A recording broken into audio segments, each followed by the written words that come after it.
Բարև ձեզ Ֆակտոր TV յուրը քաղաքացիական պայմանագիր խմբակցության պատգամավոր Թագուհի Ղազարյանը, բարև ձեզ Տիկին Ղազարյան։ Սահմանադրական փոփոխությունների գործընթացը ղեկավարող Արտադրության նախարարը ասել է, որ Հայաստանի նոր սահմանադրությունը պետք է լինի խաղաղության պայմանագիրը եւ խաղաղության միտված հարաբերությունները չվտանգող։ Ինչ է սա ենթադրում։ Ինչ որ անհասկանալի բան կար, որ ես պետքա մեկնաբանեմ ինձ թվում է Տիկին Գալյանը ամբողջությամբ ասել է ինչ նկատի է ունեցել։ Չէ, դե սրա համատեքստը երևի այն է, որ ներկա սահմանադրությունը վտանգում է խաղաղ հարաբերությունները։ Հակառակ պարագայում ինչու է շեշտադրումը արվում։ Այս շեշտադրումը արվել է այն կոնտեքստում, ես նայել եմ Տիկին Գալյանի ճեպազրույցը, որ արդյոք ինչ որ կապ կարող է լինել ապագա սահմանադրության եւ խաղաղության գործընթացի մեջ, Տիկին Գալյանը ասել է, որ միակ կապը, որ կարող է լինել այն է, որ չպիտի խաթարի խաղաղության գործընթացը, որովհետեւ դա Հայաստանի Հանրապետության առաջնահերթ օրակարգն է։ Ինչ վերաբերում է գործող սահմանադրության, դուք գիտեք դրա հետ կապված տարբեր տարիների տարբեր խոսակցությունների առիթներ ունեցել են, գիտեք, որ գործող սահմանադրության հետ կապված մենք ունենք այսպես ասած կոնսենսուսի խնդիր, համազգային կոնսենսուսի, որովհետև մենք կարծում ենք եւ կարծես թե Հայաստանի Հանրապետության ժողովուրդը նույնպես հակված է այդպես մտածել, որ ամբողջությամբ քվեարկված, ընդունված, ճանաչված, հասկացված սահմանադրություններ նախորդ խմբագրումները եւ փոփոխությունները չեն եղել եւ մենք կարծում ենք, որ պետք է հնարավորություն տրվի, որ ամբողջությամբ նախագիծ լինի, որը շատ երկար կքննարկվի, ամբողջության մեջ կքննարկվի եւ բոլորի համար հասկանալի կլինի։ Մյուս կողմից դուք գիտեք, որ սահմանադրության փոփոխության պահանջը մեր հարևան երկիրը, որի հետ մենք հիմա խաղաղության գործընթացի մեջ ենք, կապում է խաղաղության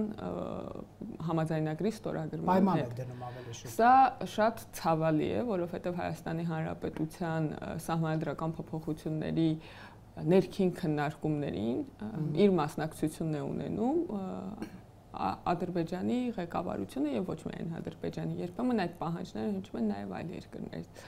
Սա իսկապես խաթարում է հնարավորությունը հանգիստ խոսելու սահմանադրության մասին եւ չկա սահմանադրության մասին մի խոսակցություն, որտեղ ես չլսեմ օրինակ Ալիև բառը այդ նախադասության մեջ։ Ես կուզենայի, որ մենք կարողանայինք սահմանադրության մասին խոսել առանց այդ հարևաններին հղում տալու, առանց Ադրբեջան բառը գործածելու, առանց Ալիև բառը գործածելու, առանց Թուրքիա բառը գործածելու եւ հնարավորություն ունենայինք ինքներս հասկանալ, թե ինչ խնդիր ունենք կամ չունենք, բայց ցավոք սրտի տեղի է ունեցել այն, ինչ տեղի է ունեցել։ Արդյոք այս պայմաններում Հայաստանի Հանրապետություն պետք է հրաժարվի իր ներքին կյանքը կազմակերպելու ձևերի մասին քննարկել ինքն իր համար։ Ես կարծում եմ, որ ոչ, ես հակված եմ մտածել, որ ոչ։ Ես ուզում եմ, որ մենք ունենանք սահմանադրությունների փոփոխության կամ նոր սահմանադրության, ինչպես որ հանձնաժողովը կորոշի նախագիծ եւ դրա մասին բովանդակային խոսակցություն։ Կնեք, ես լսեցի ձեզ շատ ուշադիր, բայց երբ որ Արտադրության նախարարը ասում է, որ Հայաստանի նոր սահմանադրություն պիտի լինի խաղաղության պայմանագրին չվտանգող, սրա ենթատեքստը այն է, որ ձեր ասած Ալիևի պահանջը, որ փոխեք սահմանադրությունը, նշանակում է, որ վտանգում է այս սահմանադրություն խաղաղության պայմանագիրը եւ որ ամենակարևորն է Հայաստանի իշխանությունը ընդունում է, որ մեր այս սահմանադրությունը վտանգում է խաղաղության պայմանագիրը։ Այս սահմանադրությունը Հայաստանի Հանրապետության իշխանության դիրքորոշումն այն է, որ չի վտանգում խաղաղության համաձայնագիրը, նկատի ունենալով նաև սահմանադրական դատարանի չվտանգի։ Նկատի ունենալով նաև սահմանադրական դատարանի որոշումը, ես ուզում եմ հիշեցնել, որ Տիկին Գալյանը նույն ճեպազրույցում ասում է, որ մեր բոլոր որոշումները եւ օրենքները նույնպես պետք է լինեն այնպիսին, որ չվտանգեն խաղաղության գործընթացին։ Ես լիովին համաձայն եմ։ Ես լիովին Ադրբեջանից է, չէ՞, այդ հարցը լրագրողներից է առաջացել։ Չէ, Ադրբեջանից է առաջացել այդ հարցը, որ վտանգում է ձեր համաձայն եմ, ես լիովին կիսում եմ Տիկին Գալյանի տեսակետը։ Եթե դուք հարցնում եք արդյոք այստեղ քննարկում կա հռչակագիրը խաղաղության սահմանադրության նախաբանում գրված հռչակագրին տրված հղումը փոխելու թե ոչ, որովհետև սա կարծես թե քննարկումը սրա շուրջ է, չէ, եկեք բան անենք, բառերը իրեր իրանց անուններով։ Եկեք ես ավելի հստակեցնեմ, էլի ձեր հարցը, մի քիչ այլ կոնտեքստում։ Արդյոք դուք ընդունում եք, որ Ադրբեջանի հարցադրումը, որ փոխեք սահմանադրություն կկնքենք պայմանագիր, փոխեք, քանի որ դա վտանգում է պայմանագրի կնքումը, ըստ էության նրանց ասածը դա է։ Ստացվում է իշխանությունն էլ է այդպես մտածում, հակառակ պարագայում նախարարը այդպես չէ, այդպեսի բան չէ ասի։ Ցավոք սրտի դուք սրանից առաջ հաղորդում եք վարում եւ հնարավորություն չեք ունեցել լրահոսին հետևելու։ Հայաստանի Հանրապետության վարչապետը այսօր հայտարարել է, որ հենց հիմա պատրաստ է իր ստորագրություն դնել համաձայնագրի ներքո։ Եվ ուրեմն հաղորդման ընթացքում նաև Facebook-ի կարդում։ Եւ դա նշանակում է, որ Հայաստանի Հանրապետության կառավարությունը եւ իշխանությունը չի համարում, որ սահմանադրությունը խոչընդոտ է խաղաղության համաձայնագրին, քանի որ ունի Հայաստանի Հանրապետությունը նաև սահմանադրական դատարանի որոշում, որտեղ արձանագրված է, որ նախաբանում տրված հղումը չի համարվում սահմանադրության պարտադիր կատարման ենթակա մաս։ Կոնկրետացնում սա։ Ինչու ենք այսպիսի պնդում անում, որ պիտի լինի այնպիսի սահմանադրություն, որը չվտանգի պայմանագիրը։ Եթե հետաքրքիր է թե ինչա պարոն, թե ինչա Տիկին Գալյանը այդ մաս նախադասությունը արտասանել, դրա պատասխանն է, որովհետեւ այդ հարցը տվել են, ստացել են այդ պատասխանը։ Այսինքն եթե վերնագրի համար են հարց տվել, ստացել են վերնագրի։ Ես չեմ կարծում, որ Տիկին Գալյանը Ադրբեջանին ուղերձ տալու համար է այդ ճպած զրույցը տվել։ Մենք գիտենք, թե ինչպես Ադրբեջանի միջազգային գործընկերներին, այլ դերակատարներին ուղերձներ հղենք եւ դա անում ենք այնպես ինչպես անում ենք հրապարակային, անում ենք նաև հրապարակային ուղերձների մասն է խոսքը, անում ենք ինչպես վարչապետ օրինակ կառավարության նիստի սկսելուց առաջ, եթե ունի ուղերձ, սկսում է նիստը, ուղերձը հետո նոր շարունակում է նիստը։ Եթե ունի հավելյալ ասելիք, տեսել եք, այն օրը վարչապետը եկավ, խաղաղության համաձայնագրի հետ կապված բավականին շատ հարցեր կային, որովհետև նոր լուրը հայտնվել լրահոսում, վարչապետը իջավ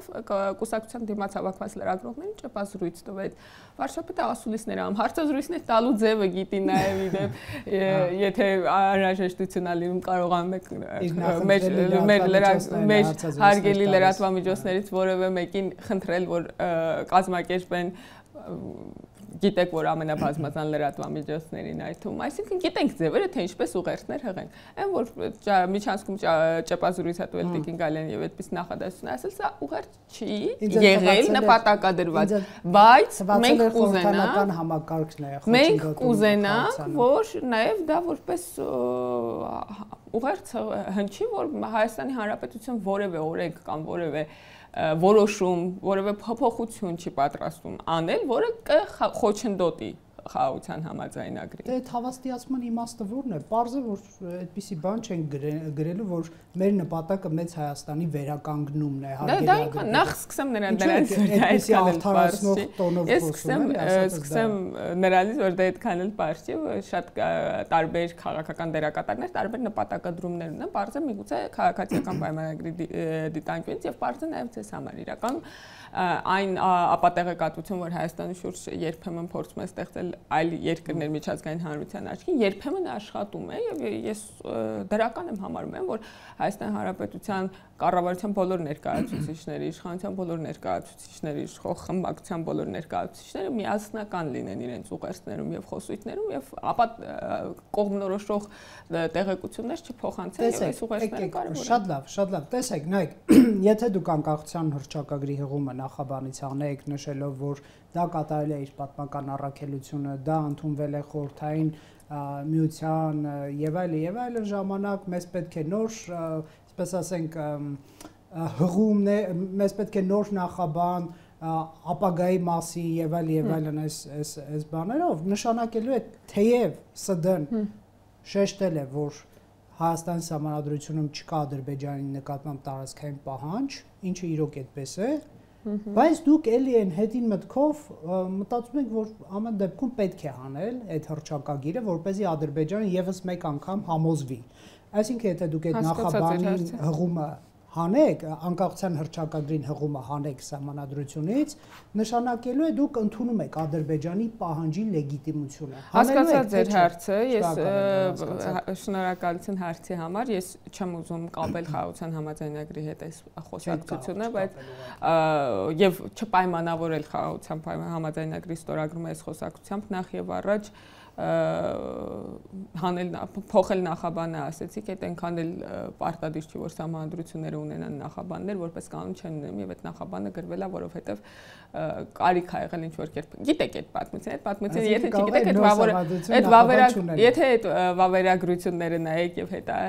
հետաքրքրվեք, կտեսնեք, որ այս թե ոնց է եղել այս պատմությունը, ամբողջ խորհրդ այդ տարվա քաղաքական գործիչները պատմում են, որ քանի որ մի քաղաքական ուժ ուզում էր, որ անկախության հռչակագիրը ամբողջությամբ տեղավորվի, նախ սահմանադրության մեջ մեկ այլ քաղաքական ուժ մտածում էր, որ քանի որ այնտեղ կա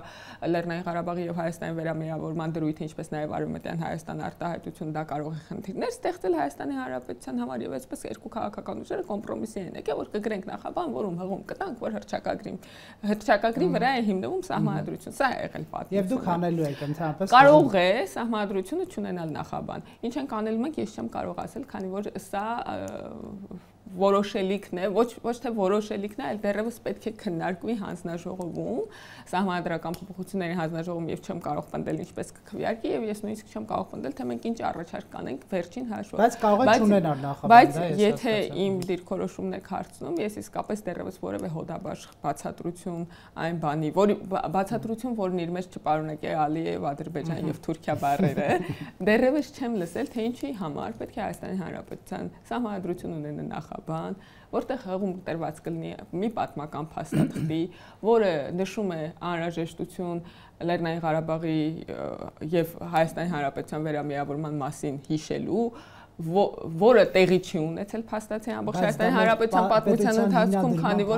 քանի որ ամբողջ ընթացքում Հայաստանի Հանրապետություն քաղաքականություն վարել Լեռնային Ղարաբաղի ինքնուրույն ինքնորոշման տրամաբանության մեջ, ոչ թե վերամիավորման տրամաբանության մեջ, որտեղ գրված կլինի Արևմտյան Հայաստան արտահայտություն եւ որտեղ այո, այդ հիմնադրման փաստաթուղթը իմ կարծիքով նույնպես կոմպրոմիսների մասին է, ոչ թե քաղաքական առաջնորդության եւ այդ պատմական փաստաթղթի մեջ նույնիսկ գրված չի, թե մենք ումից ենք անկախացել, որը իմ կարծիքով խնդրահարույց է շարունակում մնալ եւ այն, որ մենք ունենք մեր իրական կյանքի եւ այդ պատմական փաստաթղթի մեջ մեծ ճեղքվածք, ես դա նկատել եմ շատ ավելի վաղուց եւ ուշադրություն եմ հրավիրել իմ գործընկերների եւ իմ միջավայրի այլ մարդկանց ուշադրությունը ավելի վաղուց, բայց ուրիշ բանի մասին է հարցը։ Ես կարծում եմ, որ մենք ներսում ենք այս խնդիրների մասին պետք է կարողանանք խոսել առանց այն բանալի բառերը ասելու, բայց ցավոք սրտի այդպես չի ստացվում։ Ես կուզենամ, որ մենք ավելի շատ ջանք գործադրենք այս բովանդակության մասին խոսելու, թե ինչպես ստեղծվեց օրինակ հռչակագրի այդ հարցը, որ հանել, այսպես ասենք, նախաբանը, հանել նախաբանը կամ թողնել նախաբանը անկախության հռչակագրին հղումը հանել եւ այլն, սրանք տարբեր տարբերակներ են, հա։ Էլի դուք ասում եք այդ բանալի բառը, այսինքն Ալիև բառը չօգտագործեք, բայց չես կարող չօգտագործել։ Դուք կատարում եք նրանց պահանջը, ընդունում եք սահմանադրություն, որտեղ չկա ես համաձայն եմ, որ եթե այդպիսի որոշում կայացվի, հնարավոր է, որ այդպիսի տպավորություն լինի։ Ես ես պատմում իմ անձնական փորձառությունը, որը շատ ավելի վաղուց է եղել, քան եւ դրա վավերագրություններն էլ կան, հա, ինքս նամակագրության մեջ եմ եղել բազմաթիվ մարդկանց հետ, շատ ավելի վաղուց, քան սկրինշոթերը ունեմ եւ ձեզ կարող եմ հետո ցույց տալ, դուք կարող եք ձեզ որպես հավաստի աղբյուր վստահեցնել հեռուստացողներին, թե երբ է տեղի ունեցել այս խոսակցությունները։ Բայց ես որպես քաղաքացի, երբ որ քվեարկելու լինեմ սահմանադրությանը, այնուամենայնիվ եթե սահմանադրական փոփոխությունները կամ նոր սահմանադրությունը ունենա այդ հղումը, բայց ավելի նպաստավոր միջավայր ստեղծի, ես չեմ ասում, որ ես կատեգորիկ դեմ եմ, ես կքվեարկեմ այդ սահմանադրության, եթե մնացած բոլոր բաները տեղում լինեն, ես չեմ համարի, որ դա խոչընդոտում է համաձայնագրի ստորագրմանը։ Ինձ համար շարունակում է լինել ներքին խնդիր, ներքին քաղաքականությունների խնդիր եւ շարունակում է լինել այն գաղափարի շարունակականության խնդիր, որը իրականում ըստեյության հակասում է իրական Հայաստան։ Եթե մնա, եւ ես միևնույն հղումը եթե մնա, ես կողմ կքվեարկեմ, եթե մնացած ինչ է համաձայն լինեմ, որպես քաղաքացի, որտեղ չգիտեմ այդ պահի դրությամբ ես կլինեմ օրինակ ֆորմալ քաղաքական դաշտում, թե ոչ ֆորմալ, չգիտեմ երբ տեղի կունենա, սա պարզ է, որ երկար է տևելու, բայց նաև որպես քաղաքացի ես կարող եմ ասել, որ եթե մնացած ամեն ինչ իմ սրտով լինի եւ հռչակագրին հղումը հանված լինի, ես նույնպես կքվեարկեմ կողմ, որովհետեւ ես դա չեմ համարում խնդիր, ես կարծում եմ, որ դա արխիվային փաստաթուղթ է, այդ փաստաթուղթը իր պատմությամբ, իր ստեղծման, գիտեք, այդ հայտնի պատմությունները երևի, որ մի տարբերակ ա եղել, որտեղ գրված է եղել, որ Հայաստանի Հանրապետությունը հռչակում է անկախություն արևելյան եւ արևմտյան Հայաստանների վերամիավորման հիմքով։ Եվ մեր գործընկերները կամ մեր նախորդ գործընկերները, մեր նախորդ սերնդի քաղաքական գործիչները Գերագույն խորհրդից որպես հաղթանակ ներկայացնում են այն, որ իրենք կարողացել են ոնց որ զիջման տանել, չնայած իրենք դեմ են եղել նաև այս ձևակերպումներին, բայց այնպիսի կոմպրոմիսի տանել, որին համաձայնել է այնուամենայնիվ Դաշնակցությունը քվեարկել, որը իրական, երբ որ պատկերացնում ես ոնց է դա տեղի ունեցել, իրականում հասկանում ես, որ պարզապես այն մարդիկ, ովքեր քաղաքական այլ հայացքներ ունեցել եւ ունեցել են նաեւ մեծամասնություն, չեն կարողացել ավելի ամուր կանգնել իրենց դիրքերում եւ առաջնորդել իրենց գաղափարների ուղղությամբ։ Դաշնակցության ուժը անդիմադրելի է փաստորեն, այդպես ենք հասկանում, այո։ Բայց եթե լսենք նույն Դաշնակցությունից քննադատություններ, այսօր պարոն Խաչատրյանի հետ ենք զրուցում, այստեղ նույն այս խաղաղության համաձայնագրի վերաբերյալ Հայաստանը ոչինչ չի ստանում այս համաձայնագրով, հակառակը կատարում է լուրջ զիջումներ, թեև ընդդիմությունը ԵՄ դիտորդներին գրիչներով եւ հեռադիտակներով անձինք էր որակում, բայց ասում են, եթե նույնիսկ այդպես է, մենք պետք է որոշենք մեր սահմանին ով կանգնի եւ ոչ Ադրբեջանը, միջազգային հայցերից հրաժարումը եւս զիջում է, որովհետեւ դուք եք հավաստիացնում, որ պետք է Հռոմի ստատուտ ընդունենք, որ պատժենք Ալիևին, իսկ հիմա հայցերը հետ եք քաշում, խաբեցիք ժողովրդին, չենք ստանում ոչինչ, զիջում ենք լիքը բան, այդպես չի Տիկին Ղազարյան, կարող եք ապացուցել հակառակը։ Ինչ է ստանում Հայաստանը, մենակ չասեք խաղաղություն, խնդրում եմ։ Շնորհակալություն հարցերի շարքի համար, ես պարոն Խաչատրյանի հարցազրույցը չեմ լսել, բայց փորձեցի նշել ինձ մոտ բոլոր այն թեզերը, որոնք դուք ասեցիք, ես ուզում եմ նաև տեղեկացնել, որ ծանոթ եմ խաղաղության համաձայնագրի տեքստին ամբողջությամբ եւ որպես կարծում եմ, որովհետեւ խորհրդապահական նշանակություն ունի, երևի թե պիտի ինչ որ բնականաբար դա անհնար է գաղտնի պահել, ինչ որ պահի դա կհրապարակվի, որովհետեւ պետք է անցնի երկու երկրների ներպետական ընթացակարգերը, սակայն սա արդեն արտգործ նախարարությունն է։ Դե հասկանալիորեն դա պետք է մտնի կառավարության նիստ, կառավարություն պետք է ուղարկի սահմանադրական դատարան, սահմանադրական դատարան պետք է եզրակացություն տա, դրանից հետո պետք է գա ազգային ժողով, սա նշանակում է, որ ամիսներ շարունակ հրապարակային քննարկվելու է խաղաղության համաձայնագիրը, որ օրը կհրապարակվի, ես չեմ կարող ասել, բայց ես կարող եմ ասել, որ այնտեղ որևէ գաղտնի բան այդ իմաստով թե Եթե չեք հրապարակում թաքցնելու բան գաղտնի բան կա, սա բնականաբար աբսուրդի ժանրից է, որովհետև մենք կետերի մասին առանձին բազմից պատմել ենք, բայց ես կարծում եմ նույնիսկ մեծ խնդիր չի լինի այս փուլում արդեն, երբ որ ինքը ամբողջությամբ համաձայնեցված է, դիմել գաղտնիության թույլտվություն ստանալ եւ կարդալ նույնիսկ սովորական քաղաքացիների համար չեմ պնդում, բայց ինձ թվում է, որ արտգործ նախարարությունը այլևս ոնց որ բան չունի, էլի բանակցային գաղտնիք չի բացվելու այս փուլում, ամեն ինչ հայտնի է։ Կարծես դիմողներին, ես այդպես գիտեմ։ Ես գիտեմ, որ այդ այն փուլում էր, երբ որ դեռևս բանակցվում էր, անդիմության հետ կապված է եւ իրենք դուրս են գալիս որպես ինֆորմացիայի կրող եւ հրապարակային հայտարարում են, որ իրենք այստեղ էս ինչ բանն են կարդ եւ խաթարում էին դեռևս բանակցվելու փուլերը։ Հիմա չգիտեմ, իրականում չեմ պնդում, բայց կարծում եմ, որ այստեղ ոչ մի բան չկա, էլի։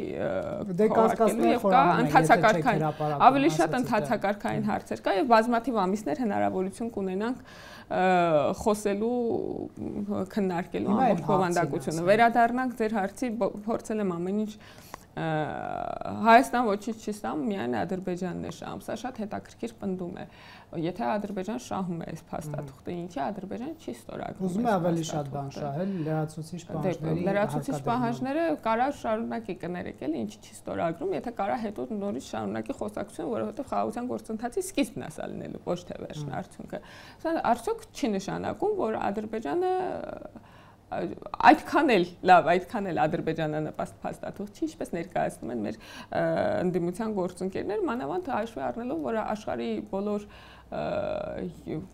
վերպետական կազմակերպությունները եւ ամենաառնվազն մեծ հայտնի կամ իրենց դերով ծանրակշիռ վերպետական կազմակերպություններն ու բազմաթիվ պետություններ, մի քանի տասնյակ պետություններ ողջունել են այս համաձայնագիրը եւ կարծես դրա հետ խնդիրներ ունեն միայն Ադրբեջանը եւ հայաստանյան ընդդիմությունը, ուրիշ ոչ մեկը այս համաձայնագրի հետ խնդիր չունի։ Արդյոք մենք գնացել ենք զիջումների։ Սա շատ կարևոր հարց է, որովհետև ես կարծում եմ, որ սրա մասին պետք է հանգիստ խոսել։ Մենք պետք է սառնասրտորեն եւ հավասարակշռված խոսենք այն մասին, թե ինչքան մենք ունենք զիջելու հնարավորություն եւ ինչքան չունենք։ Իհարկե, բանակցությունը, իհարկե համաձայնության գալը մանավանդ պատերազմի մեջ գտնված երկրի համար, պատերազմի մեջ գտնված երկրների համար ենթադրում է որոշակի զիջումներ։ Դուք զիջումներ արել եք, օրինակ ԵՄ դիտորդներ պետք է համազատված հատվածից դուրս գային, բայց գրել եք, որ չէ, անմիջապես դուրս կգային, եթե մենք զիջումներ արել ենք եւ ես չեմ կարծում, որ դա աղետ է, կներեք, որ մենք զիջումներ ենք արել։ Նույն Պարոն Խաչատրյան, եթե դա ուրիշ մեկը ասեր, կարող է ես ուրիշ կերպ թարգմանեի սա։ Նույն պարոն Խաչատրյան եւ պարոն մնացած տիկնայք եւ պարոնայք այդ ընդդիմադիր այդ նույն թևից նույնպիսի եռանդով ասում են հրապարակեք 19 թվականի փաստաթուղթը, այնտեղ գրված է, որ դուք պետքա 7 շրջանը հանձնեիք, բայց դուք չեք գնացել զիջումների ու աղետ եք բերել։ Այո, մենք եղել ենք որոշ դեպքեր 20 թվականի հոկտեմբերին պայմաններ կային, դուք չգնացիք զիջումների։ Այո, մենք եղել ենք անզիջում որոշ փուլերում եւ մենք գիտենք, որ դա լավ ձև չէ միջազգային հարաբերություններ վարելու։ Մենք մեր փորձառությամբ գիտենք,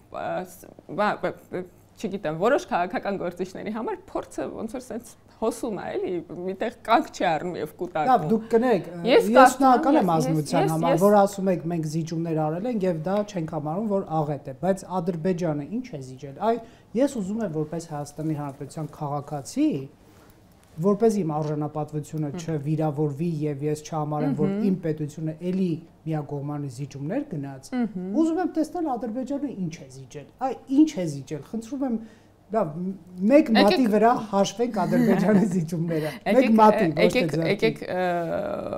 ես գիտեմ, որ դու կոնկրետ բան եք ուզում, բառ եք ուզում լսել, թե ինչ է։ Բառ եք ուզում լսել, թե ինչ է զիջել, բայց ես կարծում եմ, այս տրամաբանություն կոնֆրոնտացիոն է։ Մենք փորձում ենք։ Չէ, դուք խոստովանեցիք, որ մենք զիջել ենք։ Մենք փորձում ենք հիմա կրել կրվելու մասին խոսել, այսինքն ով կրեց, ով էր այս պատմության մեջ կրած դուրս եկա։ Մեկ զիջում արել Հայաստանը, մենք արձանագրենք, որ օրինակ, երբ որ պարոն Խաչատրյանը կամ վստահ չեմ պարոն Խաչատրյանն է դա ասել, բայց հարցազրույցներից մեկում մեր ընդդիմադիրներից մեկը ասում է Հայաստան զիջել է իր սուվերեն իրավունքը սահմանի վրա զորք օտար երկրի զորք ունենալու։ Ադրբեջանը նույնպես զիջել է այդ սուվերեն իրավունքը իր սահմանի վրա օտար երկրի զորք ունենալու։ Դե կներեք, այսինքն բոլոր այն դրույթները, օրինակ Հայաստան եւ Ադրբեջանը Ալմատի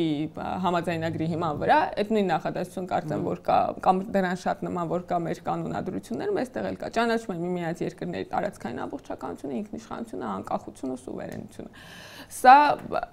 եւ այսպիսի կետերը բոլորը գրված է Հայաստանը եւ Ադրբեջանը փոխադարձաբար, այսինքն այն ամենը ինչ զիջել է Հայաստանը, նույնը զիջել է Ադրբեջանը։ Պնդել, որ 17 տարբեր դրույթների համաձայնության գալու բերումով միայն Հայաստանն է զիջում, նշանակում է պնդել, որ Հայաստանը ելակետային ավելի ուժեղ դիրքերում է եղել։ Այսինքն մենք ամեն ինչ ունեցել ենք, Ադրբեջանը ոչինչ չի ունեցել։ Մենք զիջել ենք, երկու կողմով զիջել ենք, մենք բոլորս հավասարվել, մենք երկուսով հավասարվել ենք իրար։ Ես չեմ ժխտի, որովհետև մեր միջազգային հայցերը այս տարբեր իրավապաշտպաններ ավելի հիմնավոր են եղել եւ հաղթելու ավելի մեծ շանս են ունեցել, եթե մենք հետ ենք վերցնում, մենք զիջում ենք անում, որովհետև հաղթելու ենք, բայց այս պարագայում չենք հաղթելու, որովհետև հետ ենք վերցնում, մենք ունեցել ենք ԵՄ դիտորդներ, որոնք կասեցրել են Ադրբեջանի ռազմական ագրեսիան ինչ որ մի չափով, որը չասենք շատ էր թե քիչ էր, հիմա չենք ունենալու, այսինքն իրոք մենք ունեցել ենք որոշակի լավ այսպես ասենք իրավիճակ։ Այս երկու դրույթներում ես կարծում եմ որ մեր դիրքերը ավելի ամուր են եղել։ Հիմա մենք զիջում ենք Ադրբեջանը եւ վերջին մի քանի ամիսներին անդադար եթե հիշում եք գնում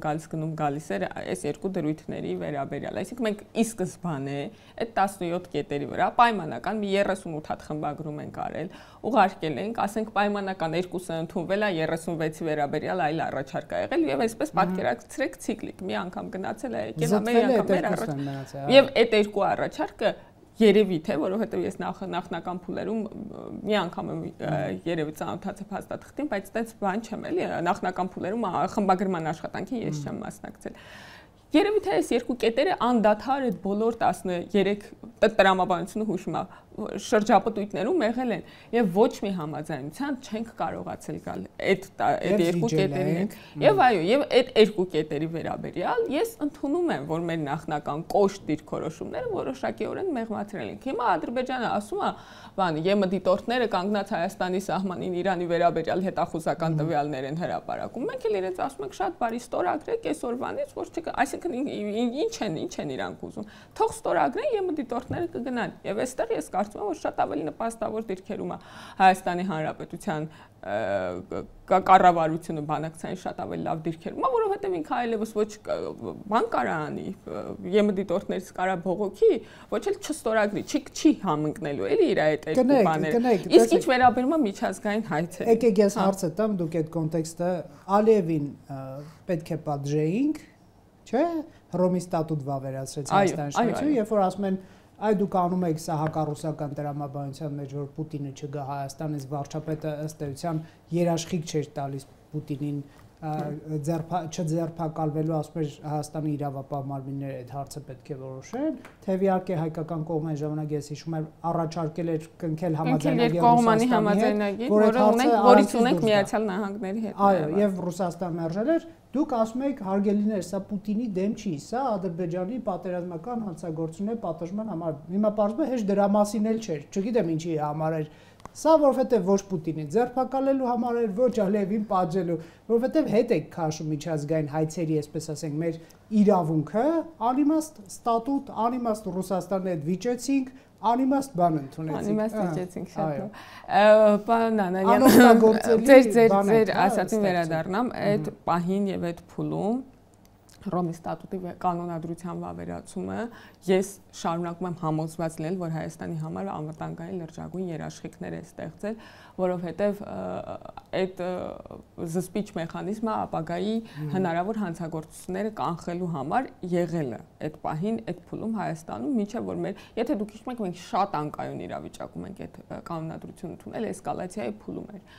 Հիմա այդ ընդունումից հետո, երբ որ իրավիճակը կարողացել ենք հանդարտեցնել, կարողացել ենք բանակցել, կարողացել ենք դելիմիտացված սահման ունենալ, հաջորդի վերաբերյալ 12 կիլոմետրում ընդամենը ունենանք սկզբունքներ, թե ոնց պետքա դելիմիտացնենք սահմանները, ունենանք կանոնադրություններ, այսինքն ոչ մի պատերազմի առիթ ըստ էության սահմանների երկայնքով չենք թողել, որտեղ որ կլինի առիթ, մենք առաջարկում ենք մի րոպե մեր կանոնադրությունը, մեր պրակտիկան եկեք շարունակենք խոսակցությունը, կտեսնենք ձերնա, ոնց որ դուք մենք հետ կգնանք, կտեսնենք մերնա, դուք հետ կգնաք։ Այսինքն մենք չափազանց լավացրել ենք մեր դիրքերը այն ընթացքում, ինչ կարողացել ենք Հռոմի կանոնադրության վավերացումից հետո այդ ունեցած ժամանակի ընթացքում, այդ թվում եւ ներքին դիմադրողունակության, այդ թվում եւ արտաքին դիմադրողականության առումով մենք կարողացել ենք բազմազանեցնել։ Կարողացել ենք բազմազանեցնել։ Երկրորդ, եթե լսել եք հրապարակային, որ դա վերաբերում է հակամարտության փուլում տեղի ունեցած հանցագործությունների, սա նշանակում է, որ ապագայի համար սա նույնպես կանխարգելիչ դեր է ունենալու, առնվազն այն տրամաբանությունը, որը հնչում է հրապարակային, այդ է ենթադրում, որ սա նախորդ փուլին վերաբերող է, հետևաբար Հռոմի ստատուտը շարունակում է ուժի մեջ մնալ։ Եվ երրորդ, ես ուզում եմ, որ մենք հասկանանք, որ խաղաղությունը եւ արդարությունը նույնական չեն։ Ես հավատացած եմ, որ կան բազմաթիվ հայ մարդիկ եւ բազմաթիվ ադրբեջանցի մարդիկ, ովքեր համարում են, որ իրենց կյանքի ինչ որ ժամանակաշրջան առնվազն են նախորդ 30 տարին ադրբեջանցիների համար, հիմա նաեւ հայերի համար, այդ թվում եւ Լեռնային Ղարաբաղից բռնի տեղահանված հայերի համար, անցել է մի տառապանքի միջով, որը հիմա կարող է անիմաստ համարվել, եթե դրա արդարությունը չվերականգնվի, հա, այսպես ասած դատարաններով։ Բայց դրա միջով անցնելով է, որ մենք պետք է կարողանանք մեր հաջորդ սերունդների համար ապահովել մի այնպիսի միջավայր, որ իրանք այդ նույն բանի միջով չանցնեն։ Այ արցախցիների հետ ինչու դուք չեք քննարկել միջազգային հայցերի հետ կաշման հարցը, պարոն Բեգլարյանը նախկին օմբուդսմեն